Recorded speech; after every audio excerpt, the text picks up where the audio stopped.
Can we borrow you? Sure. We'll take it. Just a couple. I have a meeting. We'll make it fast. And then I'll be back out in a little bit if you have more. What's going on? One question about these buyouts. You've been describing it as this effort to get folks to return to work. The union that represents federal workers, though, says this isn't a voluntary buyout. They say this is a purge of people that don't agree with the president. What's your response? That's absolutely false. This is a suggestion to federal workers that they have to return to work. And if they don't, then they have the option to resign. And this administration is very generously offering to pay them for 8 months. 6% of the federal workforce in the city actually shows up to work. That's unacceptable. We're all here at work at the office.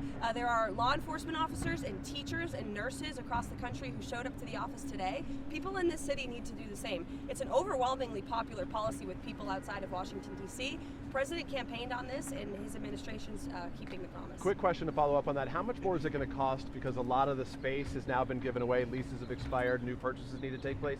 What will it cost to bring all those workers back to create the new offices they need? It's going to save tens of millions of dollars, because this government has been wasting millions of dollars on empty office space. That is beautiful. I mean, look at the buildings in this city.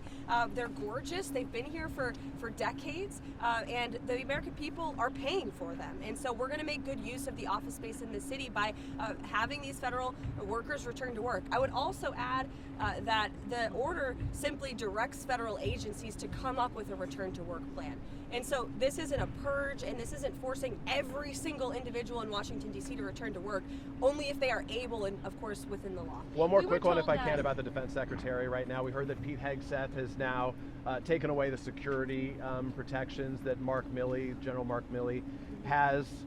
Ahead of his confirmation, Pete Hegseth said that his priority would be focusing on the warriors within the military as his number one priority, not politics. Is this putting politics before the warrior workforce by focusing on what seems to be punitive in the eyes of many critics? No, the first action that Pete Hegseth took when he showed up at the Pentagon was telling that the warriors that work within that building, and most importantly our service members who serve this country in uniform, that DEI would no longer be a part of the United States military. We're focused on lethality, we're focused on strength again, and we're focused on rebuilding our military, which is something we haven't seen over the past 4 years.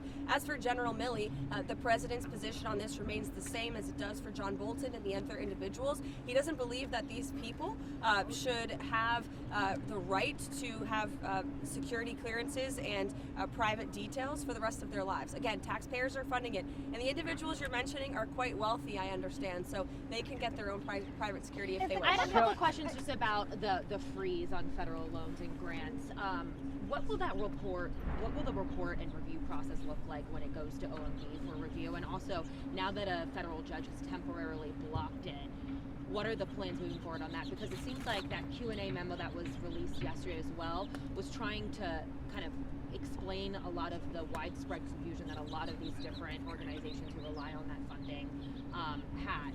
So I'm just on both of those questions. Yeah, well, that's why the Q&A was released, so that there is no confusion. There's no confusion within this building. I know there is, again, amongst the media and those who don't seem to just be able to read a memo and take it for what it is. It's very clear. This is a temporary pause on federal funding to ensure that tax dollars are not funding things that this president has signed out of law. So the Green New Deal, DEI, etc. As I said repeatedly yesterday, and I would like to double down on the fact that Social Security, Medicare, Medicaid, which I'd like to be clear on that today, welfare benefits, individual assistance, food stamps, etc. will not be impacted. So the American people should not be confused about this, and in fact they should be grateful that this administration is actually valuing their hard-earned tax dollars. Well, what about the federal, what is the response though to the federal judge who's temporarily blocked this?